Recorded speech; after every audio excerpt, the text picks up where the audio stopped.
Welcome. The next topic we are discussing is the chaperone and ubiquity. पहले हम बात करते हैं, इनको समझने से पहले हमें एक कॉन्सेप्ट समझना होगा, डीनेचुरेशन ऑफ प्रोटीन. देखिए क्या होता है, हमने जब प्रोटीन स्ट्रक्चर्स के बारे में बात की थी तो मैंने आपको बताया था 4 टाइप के प्रोटीन के स्ट्रक्चर होते हैं, primary, secondary, tertiary and quaternary. Primary structure जो होता है, प्राइमरी स्ट्रक्चर के अंदर केवल और केवल we have the peptide bond. In the primary structure we have only and only the peptide bond. Whereas in the secondary, tertiary and quaternary, we have the peptide bond as well as the non-peptide bond.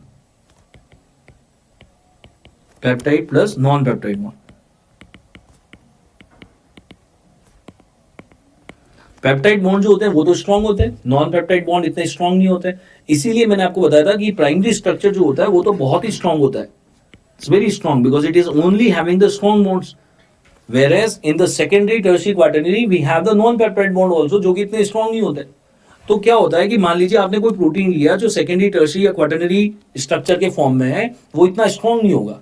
अगर आपने इसको थोड़ा सा गर्म कर दिया, आपने इसको हीट दिया, या आपने इसको एक्सपोज कर दिया एक्सरे से, या फिर आपने इसको धूप में रख दिया, यूवी रेज से एक्सपोज किया, तो ये जो सेकेंडरी, टर्शियरी, क्वाटरनरी स्ट्रक्चर होते हैं ये थोड़े बहुत चेंज हो जाते हैं, अल्टर हो जाते हैं, इनके स्ट्रक्चर में अल्टरेशन आ जाता है. प्राइमरी स्ट्रक्चर के प्राइमरी अगर होगा तो उसमें कोई चेंज नहीं आएगा क्योंकि उसके अंदर तो है ही स्ट्रॉन्ग बॉन्ड, वो टूटता ही नहीं है. लेकिन सेकेंडरी, टर्शियरी, क्वाटरनरी के जो लूज बॉन्ड होते हैं वो टूट जाते हैं और स्ट्रक्चर थोड़ा सा टेढ़ा मेढ़ा हो जाता है. इसको हम बोलते हैं, ये जो अल्टरेशन हुआ स्ट्रक्चर में, there is alteration in structure and this alteration in the structure, this is called as denaturation. Alteration in the structure is called as denaturation. तो एक क्वेश्चन आता है, Which bond is not denatured? कौन सा bond denature नहीं होता है? That is peptide bond. Peptide bond जो होता है बहुत ही स्ट्रॉन्ग होता है, ये डीनेचर नहीं होता. Now, say for example, let's say there is a protein in your skin. Epidermis में आपके कुछ प्रोटीन है. आप बाहर सनलाइट में गए, सनलाइट में यूवी का एक्सपोजर हुआ. जब यूवी रेज यहाँ पे गिरेगी तो यहाँ के प्रोटीन जो सेकेंडरी, टर्शियरी, क्वाटरनरी में वो डीनेचर हो जाने चाहिए, लेकिन ऐसा होता नहीं है.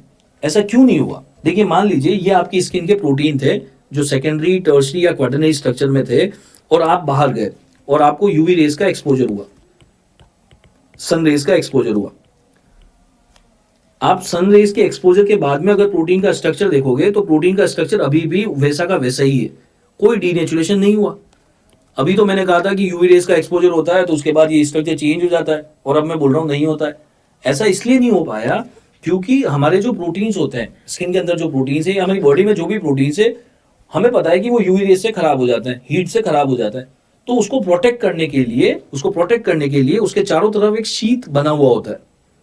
There is a protective sheet, और ये जो प्रोटेक्टिव शीट होता है ये डीनेचुरेशन होने ही नहीं देता. ये जो मैं येलो कलर में बना रहा हूं, this is basically the chaperone. ये चैपरोन क्या करता है? चैपरोन खुद एक प्रोटीन है. ये क्या करता है? सारे प्रोटीन को अपने अंदर ऐसे समेट के रखता है, जिसकी वजह से कभी यूवी रेज या हीट का एक्सपोजर हो तो वो प्रोटीन खराब नहीं हो. So chaperone is basically is a primary protein. और मैंने आपको बताया था कि प्राइमरी स्ट्रक्चर तो बहुत स्ट्रॉन्ग होता है, उनको तो फर्क ही नहीं पड़ता. So chaperone is itself is a protein. It's made up of primary structure. It is synthesised by Golgi body and endoplasmic reticulum. ये काम क्या कर रहा है? It is folding the other proteins. Chaperone का काम है फोल्डिंग ऑफ द प्रोटीन्स. ये फोल्ड करता है प्रोटीन को, एंड फोल्ड करके it is going to prevent denaturation.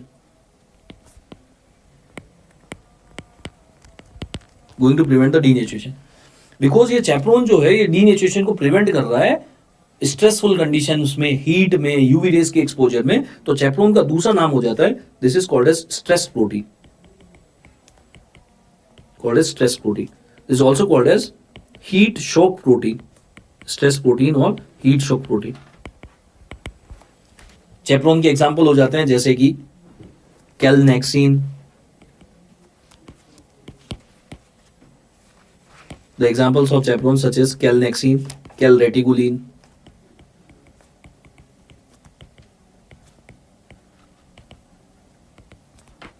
GRP94. These are the various examples. ये जो चैपरोन्स होते हैं ये तभी अच्छे से काम करते हैं when certain enzymes are available there. What are the certain enzymes to be required? so that the chaperone works nicely. That is such as protein disulfide isomerase,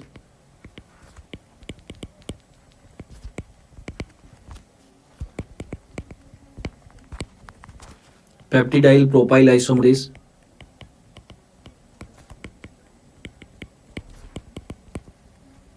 protein disulphide isomerase, peptidyl profile isomerase, अगर ये होते हैं ना तो ये enzyme अच्छे से तो ही चैपरोन अच्छे से काम करता है. And this is important MCQ. और अगर बाई चांस चैपरोन अच्छे से काम नहीं करे, चैपरोन अच्छे से काम नहीं करे, फोल्डिंग अच्छे से नहीं हो, मीन्स व्हाट? फॉर एग्जाम्पल मैंने आपको ये बोला, यहाँ पे देखिए आप, नॉर्मली जो होता है, मान लेते हैं ये कुछ प्रोटीन के फाइबर्स है और इनकी फोल्डिंग कुछ इस तरीके से होनी थी. ये तो नॉर्मल फोल्डिंग है, this is the normal folding of the protein. But मान लीजिए कुछ इस तरीके से फोल्डिंग हो जाए. These are the protein fibres, chaperone आया और चैपरोन ने कुछ इस तरीके से फोल्डिंग कर दी, तो ये फोल्डिंग तो सही नहीं हुई. These are the misfolded proteins. और ये मिसफोल्डेड प्रोटीन्स हमारी बॉडी में इकट्ठे हो सकते हैं और उसकी वजह से कुछ डिजीज हो सकती है. सो अगर चैपरोन अच्छे से काम नहीं करता है तो बहुत सारी बीमारियां हो जाती है. कैसे हो सकती है? If the chaperone doesn't work properly, there is going to be formation of the misfolded proteins. Misfolded protein बनेंगे और वो बॉडी में इकट्ठे हो जाएंगे. अब मान लीजिए, जैसे कि मान लीजिए there is a misfolded protein such as called as the tau protein. अगर टाउ प्रोटीन न्यूरॉन्स के अंदर इकट्ठा हो जाता है और न्यूरॉन्स खराब होने लग जाते हैं, जिसको हम बोलते हैं अल्जाइमर डिजीज. सो अगर चैपरोन अच्छे से काम नहीं करता और अच्छे से प्रोटीन को फोल्ड नहीं करता तो कभी कभी टाउ प्रोटीन्स बन जाते हैं और वो टाउ प्रोटीन्स हमारी बॉडी में इकट्ठा होकर न्यूरॉन्स खराब करते हैं, उसको हम बोलते हैं अल्जाइमर डिजीज. इसी तरीके से पार्किंसन डिजीज में भी हो सकता है. पार्किंसन डिजीज में क्या होता है? एक मिसफोल्डेड प्रोटीन बनता है जिसका नाम होता है अल्फा सिन्यूक्लिन. अल्फा सिन्यूक्लिन भी एक मिसफोल्डेड प्रोटीन है. ये सब्सटेंशिया नाइग्रा में एक्यूमुलेट होता है और उसको खराब कर देता है, जिसको हम बोल देते हैं पार्किंसन डिजीज. सो बेसिकली ये सारी डिजीज क्यों हो रही है? चैपरोन अच्छे से काम नहीं करने की वजह से हो रही है. क्रूसफेल्ड जैकब डिजीज, क्रूसफेल्ड जैकब डिजीज में जो प्रोटीन इकट्ठा होता है that is the prion protein. Cystic fibrosis में जो खराब प्रोटीन बनता है that is the CFTR protein. So basically the misfolded protein will accumulate and the different misfolded protein can lead to different disorder. The list is very long, but these are the some of the important ones to be remembered. So we have understood कि यार ये chaperone तो बहुत ही अच्छी चीज है. आप ऐसे याद रख लो हिंदी में, चैपरोन इज लाइक अ चद्दर. चैपरोन क्या है? चद्दर है. ये क्या करता है? सारे प्रोटीन्स को इसके अंदर लपेट के रखता है जिससे कि वो प्रोटीन खराब नहीं हो. अगर वो चैपरोन अच्छे से काम नहीं कर रहा, चद्दर अच्छे से काम नहीं कर रहा, तो वो प्रोटीन्स जो है वो खराब होने लग जाएंगे, डीनेचर होने लग जाएंगे. और अगर चैपरोन है और उसकी पैकिंग अच्छे से नहीं की है तो वो मिसफोल्डेड प्रोटीन इकट्ठा होकर भी बहुत सारी डिजीज करा सकते हैं.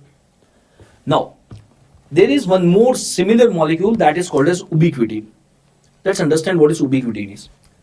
हमारे सेल्स के अंदर बहुत सारे प्रोटीन कंटिन्यूअसली बनते जा रहे हैं, लेकिन बहुत सारे प्रोटीन्स तो नॉर्मली बनते हैं, उसमें कुछ प्रॉब्लम नहीं, लेकिन कभी कभी कुछ डिफेक्टिव प्रोटीन भी बन जाते हैं और ये डिफेक्टिव प्रोटीन हमारे सेल्स के अंदर नहीं रहने चाहिए.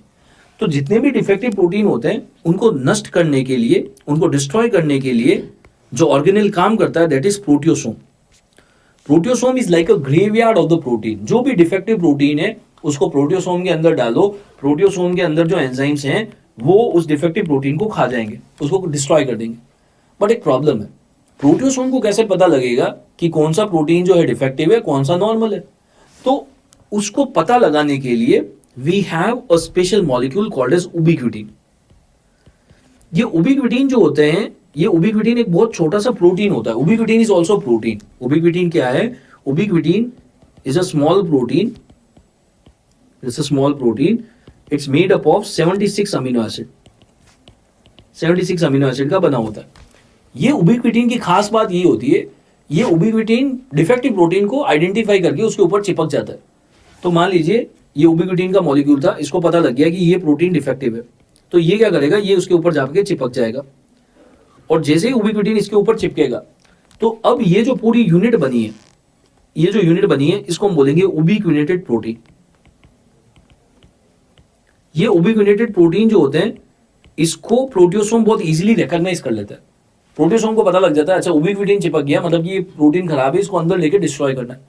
तो जैसे उबिक्विटिन चिपकेगा ये उबिक्विनेटेड हो गया और इस उबिक्विनेटेड प्रोटीन को ये अंदर ले लेगा.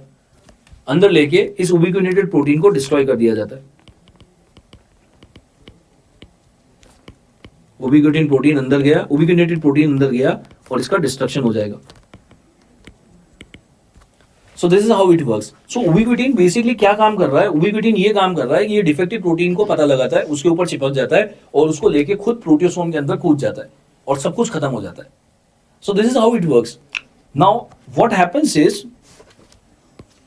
तो हमें ये बात समझ में आ रही है कि यार उबिक्विटिन जिसके भी ऊपर चिपकता है वो प्रोटीन फिर खत्म ही होने वाला है, उसको प्रोटियोसोम खा जाएगा. सो हम ये बोलते हैं कि अटैचमेंट ऑफ उबिक्विटिन, अगर किसी भी प्रोटीन के ऊपर अगर उबिक्विटिन चिपक गया तो उस प्रोटीन की डेथ होना तय है. The death is now determined, मतलब होनी ही होनी है उसकी डेथ, प्रोटियोसोम उसको खा ही जाएगा अगर उबिक्विटिन चिपक गया है तो. So attachment of ubiquitin is called as kiss of death. अगर किसी के भी ऊपर अगर उबिक्विटिन चिपक जाएगा तो उस प्रोटीन की डेथ होनी ही होनी है. That is called as kiss of death. हम इसको फार्माकोलॉजी से भी रिलेट कर सकते हैं. एक ड्रग आता है that is used for multiple myeloma, for treatment of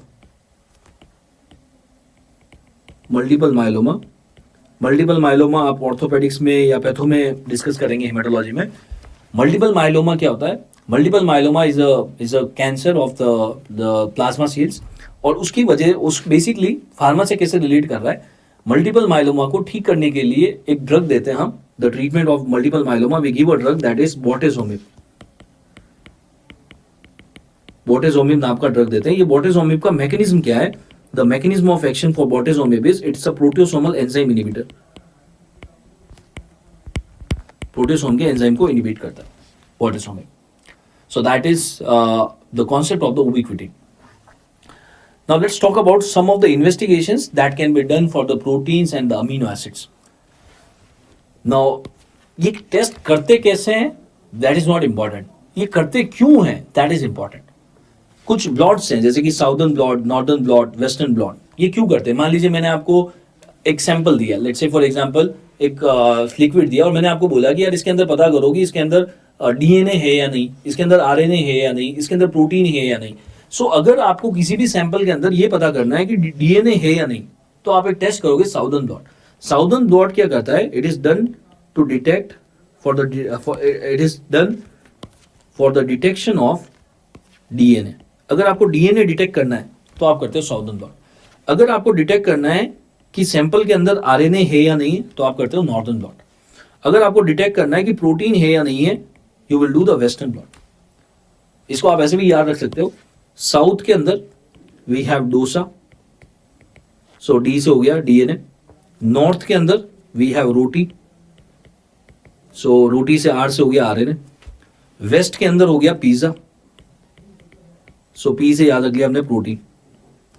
so Southern blot, northern blot, western blot. Then we have two more test, Sakaguchi and Hopkin Cole test. Sakaguchi test क्या करता है? Sakaguchi test detects guanidium group of arginine. मतलब कि मैंने आपको एक sample दिया और मैं ये बोल रहा हूं कि यार इसके अंदर पता करो कि आर्जिनिन है या नहीं है. अगर आपको ये पता करना है कि इसके अंदर आर्जिनिन है या नहीं है आप करोगे साकागुची टेस्ट. साकागुची टेस्ट क्या करता है? ये आर्जिनिन को डिटेक्ट नहीं करता, ये डिटेक्ट करता है गुआनिडियम ग्रुप को. और गुआनिडियम ग्रुप जो होता है वो केवल और केवल आर्जिनिन में मिलता है. तो अगर मैं ऐसा बोल सकता हूं अगर आपको गुआनिडियम ग्रुप दिख रहा है मतलब वहां आर्जिनिन है. और ये एग्जाम में भी आया था आपके एग्जाम में कि guanidium group is found in which amino acid? It is found in arginine. Hopkin Cole test क्या करता है? It detects the indole ring of tryptophan. Indole ring of tryptophan again the same. मैं आपको sample दे रहा हूं, मैं पता करने के लिए बोल रहा हूं ट्रिप्टोफैन है या नहीं चेक करके बताओ. तो आपको कुछ नहीं करना है. आप क्या करोगे? एक टेस्ट करोगे हॉपकिन कॉल टेस्ट. वो क्या करता है? इंडोल रिंग डिटेक्ट करता है. और हमें पता है कि इंडोल रिंग जो होती है वो केवल ट्रिप्टोफैन में, अगर वो है तो ट्रिप्टोफैन है वहां पे. निन हाइड्रीन टेस्ट. निन हाइड्रीन टेस्ट क्या करता है? It detects free amino group. Free amino group को डिटेक्ट करता है.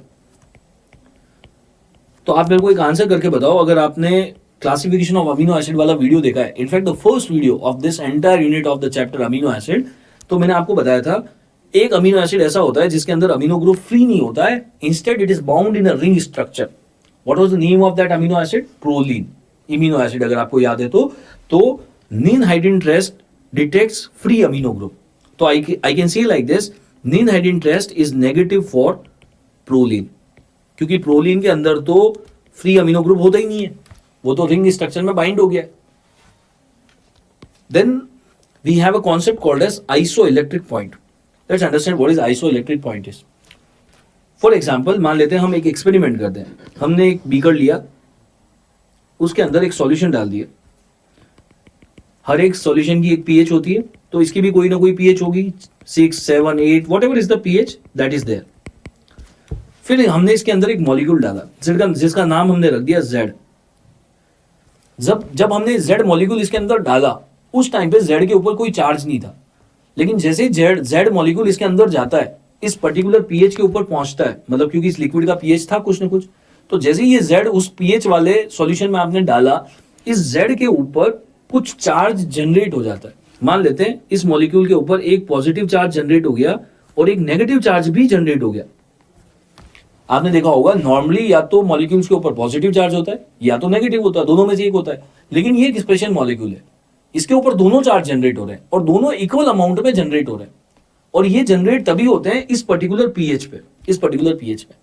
तो क्योंकि आप देखो इस पर्टिकुलर पीएच पे, on this particular pH there is formation of equal amount of positive and negative charge, तो इस पीएच को हम बोल देते हैं आइसो इलेक्ट्रिक पीएच। इसको हमने बोल दिया iso means equal, isoelectric pH, equal amount of electrical charge is generated at this pH, so it's a isoelectric pH है।